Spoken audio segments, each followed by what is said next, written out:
و نکاح کردن بعد 4 زن جایز نیست گفتگی. یعنی خداوند در قرآن میگوید فانکحوا ما طاب لکم من النساء مثنی و ثلاث و رباع. هر یک مرد حق دارد که در نکاح خود 1 زن، 2 زن، 3 زن، 4 زن داخل کند. هر مرد این حق دارد. این خدا برای ما و شما فرمایش داده است. بعد 4 زن هیچ کدام ما و شما نمیتونیم که 5م زن را در نکاح خود درآوریم. یا بعض سوسته های هست که 4مش خلیفه میکنیم و بعد 5مش میگیریم. اینا ممکن نیستند. 5مش وقتی تو نکاح میکنی و این نکاح نمیشود و حکم زنا را دارد.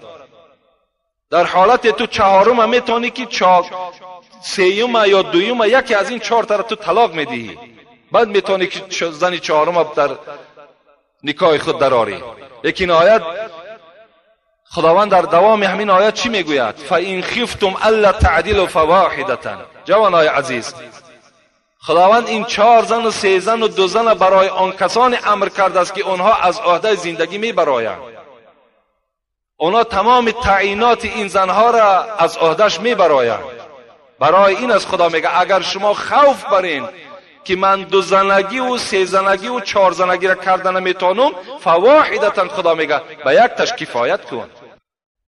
اذا كانت عند الرجل امرأتان فلم يعدل بينهما جاء يوم القيامة وشقه ساقط. پیغمبر گفتند کدام مردی که 2 زنه است یا 3 زنه است یا 4 زنه است در بین اینها عدالت جاری کردن نمیتواند و روز قیامت از زن برای زیباگیش و برای شهوت در نکاح ندراره. اگر تو اونقدر جوان مرد هستی و اگر تو مثال کاری ثواب کار باشی، پیغمبر خدا بجز 1 دختری باکره دیگر هیچ زنی باکره نگرفتن. پیروی پیغمبر رو چه امروز بیوه ها هستند، کودکدار هستند، برای تربیه اونها مرحمت در نکاح بدرار. اگر خاطری تو مثال برای شهوت نباشد.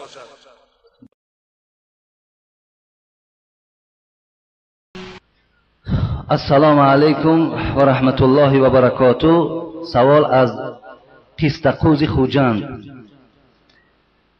یکم سوال: کنز الحسین چی کتاب است؟ آیا خرید و فروش او و استفاده او، پول او، حج از پول وی می روند درست است یا نه؟ نه درست است برادر عزیز. کنز الحسین همه شما می دانید که کتابی هست که بسیارتر گویم با او دلگرمی ها و دلخنکی ها همه از همین کنز الحسین است. به این خاطر این خرید و فروش جایز نیست دادر عزیز. پولش هم برای شما حلال نیست و آن کسانی که حج می روند حساب کنند که حج از گردنشان ساقط، لیکن پاداش حج در نامه اعمالش نیست. عبادت میکنی لیکن خالی از اجر هست. برای همین اینا جایز نیست اینها را خرید و فروشش. دوم، یک داملا در طرف شمال جمهوری هست، کم طرف خودشون نگفت ازدم. خب تومار میدهد، میگوید که در 150 کار کشایش میدهد، حقیقت دارد یا ندارد؟ راستی بر من همون تومار کتابهایی که هستند اونا را از نظر گذرانیدگی هستم، لیکن تا حال در یگان نسخه وی نخواندم که در 150 یا 200 کار شما کشایش باشد. اینا نبودن در کتابها. اینا خودی بافته همونا هست که خریدار زیاد شود. این دیگر یگان معنا ندارد. فقط خدا رحمت کند صاحب فقه و سنه را سید سابق در کتاب خودش میگیره که اگر آیت قرآن باشد در همون نسخه های توماری که می نویسند، اگر همون آیت قرآن باشد اجازت میدهد. دیگر هر گونه رقم ها و سخیمه هایی که در کتاب ها آوردن اونا را کلن از جمله شرکیات میدانند و اونا را گفتن دربر نکنید. برادرای عزیز و گرامی، حضرت لقمان یک عجیب یک سخن زیبا دارد. میگه بچه شگو بچم بهترین خوراک بخور. ببینید بهترین جایگاه خواب در خواب کن و در بهترین خانه زندگی کن. میگه بچه حضرت لقمان گفتن آخه پدر عجایب سپارش دادی، آخه ما آدم فقیریم، ما آدم کم بغلیم، من از کجا بهترین خوراک میابم، من از کجا بهترین رخت خواب میابم، من از کجا بهترین خانه میابم. حضرت لقمان بسیار حکیم بودن، بسیار دانشمند بودن. گفتم بچم بهترین خوراک اگر دیر بخور و کم بخور از همون خوراک دیده با لذت ترین در روی دنیا دیگه خوراکی نیست.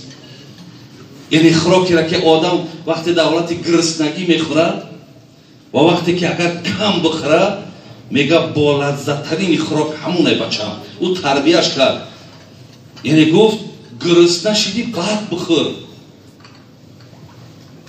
ولی در زمانهای پیامبرمون یک دکتر یک بگیم کلینیکای شخصی شد، یکون صحابه پیامبر مراجعه میکنن. این دکتر گفت آخه من را کشادم که مقصد 4 تنگه کار کنم. آمد پیش حضرت گفت که مرا دعا بده که اینجا در کار کردن نمیشیده است. حضرت دعاش داد و گفت پیامبر میشود که مرا بگوی که برای چه می مردم مراجعت نکرد در من؟ گفت اینها نفرهایی هستند که تا گرسنه نشوند خوراک نمیخورند. اصحاب من همین خیلی تعلیم گرفته است، تا گرسنه نشود خوراک نمیخورد. اگر خوراک هم که خورد شکمش نیم کشید قطع میکنه خوردن، پر نمیکنه میداره. یکی از علامت های بیمار نشیدن این بنده های خدا گفت همینه برادر عزیز. زیرا پیامبرم در حدیث ها آمده است معده شما 3 خانه داشته باشد، نیم از خوراک، نیم از آب، نیم دیگرش ای نفس. از 3 خانه باید عبارت باشد. این تعلیمات پیامبرمان است. زین لحاظ برادران عزیز و گرامی گفت دیر بخور، گرسنه بخور، همون با لذت ترین طعام همون می شود. بعد از آن گفت مسئله رخت خواب شد. گفت بچم روزها کار کن، خدمت کن، مهنت کن و روزی دراز خواب نکن. وقتی که همون اشتهای خواب آمد در کجایی که خواب کنی همون بهترین رخت برای تو. حقیقتا برای وقتی آدم همون حالت اشتهای خوابش بیاد در بالای نمی سنگ که خواب کنه راحت میکنه. لیکن از بس که روزی درست خوابیم همون دیوان ملایم دهم راحت نداریم. بعد از آن گفت بهترین خانه چی؟ گفت بچم با مردم نیکویی کن، دل مردم بیاب. اگر دل مردم یافتی و تو در دل مردم خطا جای کردی بهترین خانه دل مردم ای. حضرت ابی بکر روایت میکند که حبیب خدا گفتن الا انبئکم باکبر الکبائر. ای مردم مسلمان، حبیب خدا میگوید شما را خبر دهم که کلانترین گناه کدام گناه است؟ قالوا بله یا رسول الله. گفتیم بله ای حبیب خدا، بزرگترین گناه کدام گناه است؟ حبیب خدا چی گفتن؟ الاشراک بالله و عقوق الوالدین. و کان متکیا فجلس فقال الا و قول الزور فماذا لیکرروها حتی قلنا لیته سکت.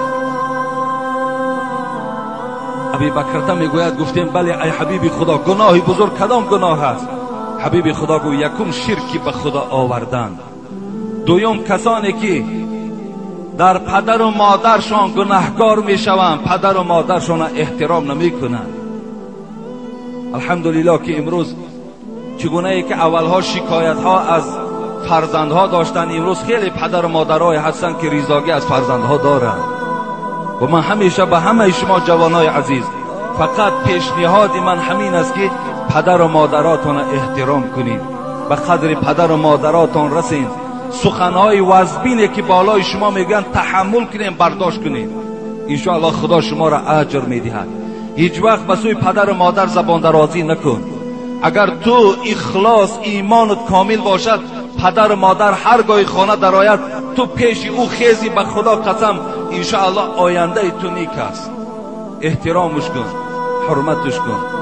اگر چی وای تو عالم هم که باشی، وای بی سواد هم که باشد، وای در نزد خدا قدرش از تو بلندتر است. وای احترام کن. حبیب خدا گفتن یکم شرکی به خدا گناهی وزنین است.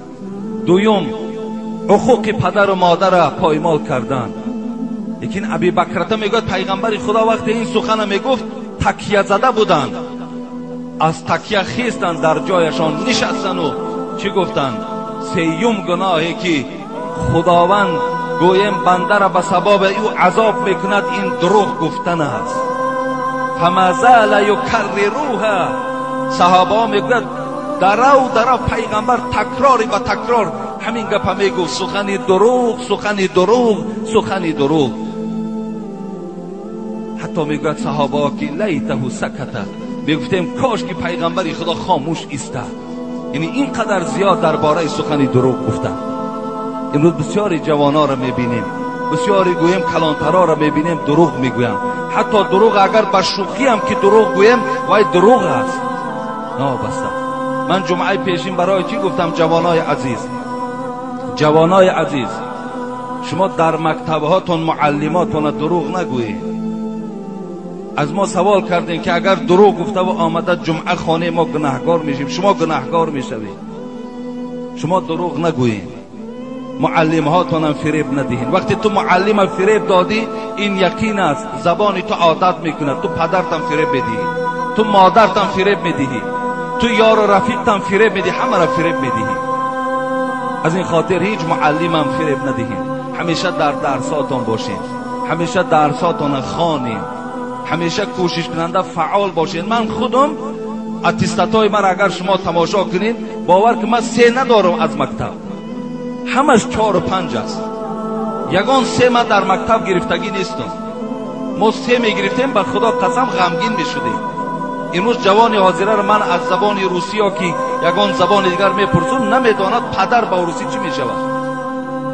برای که وای چی است؟ وای بی پروا است. برای که وای معلم شب فریب میدهد. برای که وای گویم در درس ها فعال نیست. اما آینده ما چگونه میسازیم؟ چگونه میسازیم؟ این حسی وطن دوستداری نیست.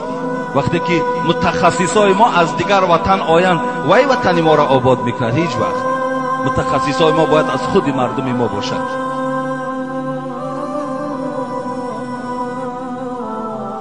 دروغ این یکی از گناه‌های کبیره هست.